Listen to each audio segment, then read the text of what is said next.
So বন্ধুরা কেমন আছো তোমরা? আমি আবার হাজির হয়েছি নতুন সব ফোন টোন নিয়ে কথা বলতে।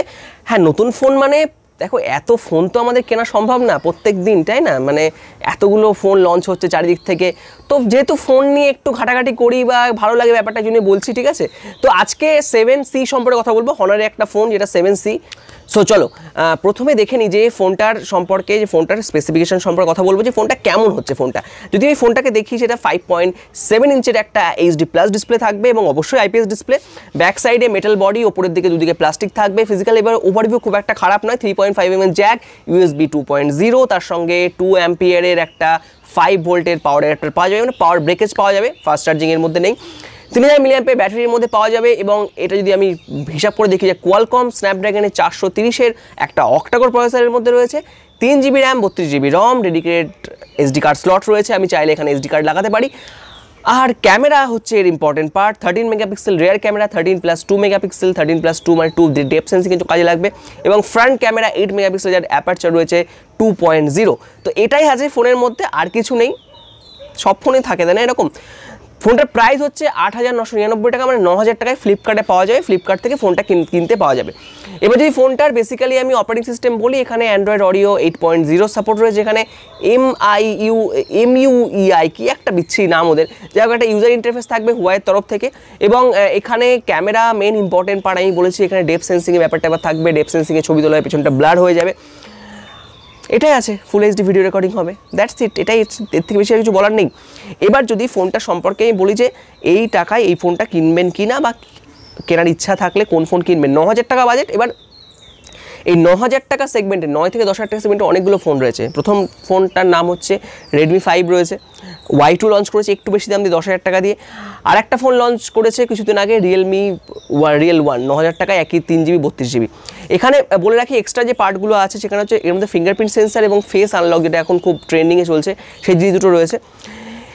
এবার যে ফোনটা কোন অ্যাসপেক্টে ভালো আছে, ফোনটা যদি দেখি আমরা, যে ফোনের যে ক্যামেরা সেকশনটা, অবশ্যই রিয়ার ক্যামেরা 13 মেগাপিক্সেল এবং 2 মেগাপিক্সেল রিয়ার ক্যামেরা। যদি বোকে এফেক্টে ছবি টবি তুলতে হয়, তাহলে এই ক্যামেরাটা ভালো কম্পেয়ার টু অন্যান্য ফোন থেকে এই প্রাইস রেঞ্জে, ওকে। আর যদি ফোনটার বিল্ড কোয়ালিটি দেখি, ইটস ওকে বিল্ড কোয়ালিটি। এর মধ্যে ওই মেটালের কিছু ফ্রেম ট্রেম রয়েছে, বাট অতটা ভালো হবে না, ঠিক আছে? ওপরে দুটো প্লাস্টিক রয়েছে। যদি এটা বাজেট সেগমেন্টের ফোন, সেখান থেকে এখানে থেকে বেশি কিছু বলা উচিত না আমার পক্ষে। ফ্রন্ট ক্যামেরা ইজ ওকে, মানে ফ্রন্টে অ্যাপারচার 2.0 আছে, ইটস ওকে, মানে ঠিকঠাক ছবি উঠবে। আমি কম্পেয়ারে যাচ্ছি না, কম্পেয়ারের কথাটা একটু পরে বলবো আমি, ওকে। আর যদি ফোনটা সম্পর্কে আরেকটু বলতে হয়, screen quality is good, IPS display, viewing অ্যাঙ্গেলও ভালো, হাতে নিয়ে ঘুরতে পারবেন। 5.7 ইঞ্চি 8:9 অ্যাসপেক্ট রেশিওর ফোন এটা, সুতরাং ফোনটাকে ইজিলি হাতে নিয়ে যাবে। বেজেল সাইজ যদিও অতটা ছোটো না, ঠিক আছে, এখন যেরকম হয় আর কি নর্মালি বাজেট সেগমেন্টের ফোনগুলোকে, ঠিক সেরকমই এখানে ডিসপ্লে আমরা পাবো, এবং বেজেল সাইজ একটু মোটা পাবো। তো এই ফোনটার ফিজিক্যাল ওভারভিউ যদি প্রাইস রেঞ্জ হিসাবে দেখি, ক্যামেরা বেটার, আমি ক্যামেরাকে এগিয়ে রাখছি। এবং ফোনটার যদি ফিজিক্যাল ওভারভিউ, মেটাল বডি থাকছে, এটাকে আমি খানিকটা এগিয়ে রাখছি, ওকে। এবার যদি কম্পিটিশন করি কম্পিটিশন ব্র্যান্ডদের সঙ্গে, যেমন এখানে প্রথমে কম্পিটিশন ব্র্যান্ড আসবে Realme Real 1 বা Realme 1, ওকে। এর কিন্তু কনফিগারেশন পারফরমেন্স বেটার হবে, কারণ P60 হেলিও রয়েছে। ক্যামেরার দিক থেকে আমি রিয়ার ক্যামেরাকে এখানে একটু এগিয়ে রাখবো, কারণ বোকে এফেক্ট যদি আপনার প্রায়োরিটি হয়, তার বোকে এফেক্টের জন্য এই ক্যামেরা কিন্তু আপনার জন্য বেস্ট কম্পেয়ার টু Realme।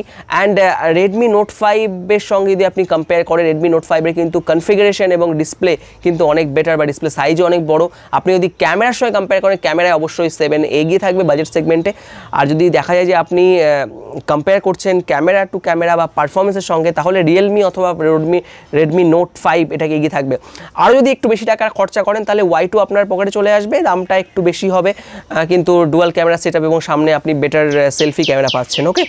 তো এটা আমার বেসিক, এটা কম্পিটিশন করার চেষ্টা করলাম। যদি আপনার 9,000 টাকায় বাজেট থাকে, তাহলে 9,000 টাকার মধ্যে এই ফোনটা আপনি নিতে পারেন, যদি আপনার ক্যামেরা, রিয়ার ক্যামেরা ইম্পর্টেন্স থাকে, এবং ফোনটা একটা ফুল ভিউ ডিসপ্লে আপনি চান, এবং ফিঙ্গারপ্রিন্ট সেন্সার আপনার চাই। কিন্তু যদি আপনার এরকম মানে ক্যামেরা ছাড়াও যদি আপনি পারফরমেন্সে বিশ্বাস করেন, তাহলে পারফরমেন্সের দিক থেকে এই ফোনটাকে আমি একটু এগিয়ে রাখবো না, কারণ কোয়ালকমের 430 অক্টাকোর প্রসেসর তুলনায় P60 বা 625 কিন্তু এগিয়ে থাকছে, ওকে।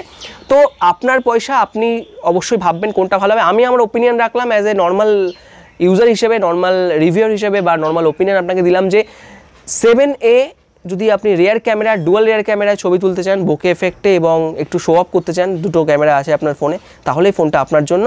এছাড়া অন্য বিশেষ কিছু আলাদা কিছু নেই। এবং ডিসপ্লে কোয়ালিটিও আপনার এইচডি প্লাস, যেটা কম্পেয়ার টু রিয়েলমি এবং রেডমির মডেলগুলোতে কিন্তু আপনি ফুল এইচডি প্লাস বা ফুল এইচডি ডিসপ্লে পাচ্ছেন। ওকে, সো এটাই আমার ভিডিও ছিল। ভালো লাগলে লাইক শেয়ার করবেন, সাবস্ক্রাইব করবেন ভালো লাগলে, আর আপনার মতামত জানাবেন। আপনার কি মনে হয় যদি বাজেট সেগমেন্টে ফোন কিনতে হয় কোনটা কিনবেন? রিয়েলমি কিনবেন, 7A কিনবেন, নাকি রেডমি Y2 কিনবেন, অথবা আর কি আছে রেডমি নোট 5 কিনবেন? ওকে, যদিও পান, ঠিক আছে, অনলাইন মডেলগুলো তো পাওয়া যায় না, অফলাইনে ব্ল্যাকে বিক্রি হয়। Anyway, so take care, good bye, আবার দেখা নতুন ভিডিওতে। আর মতামত জানাতে অবশ্যই কমেন্ট বক্সে ভুলবেন না। ওকে।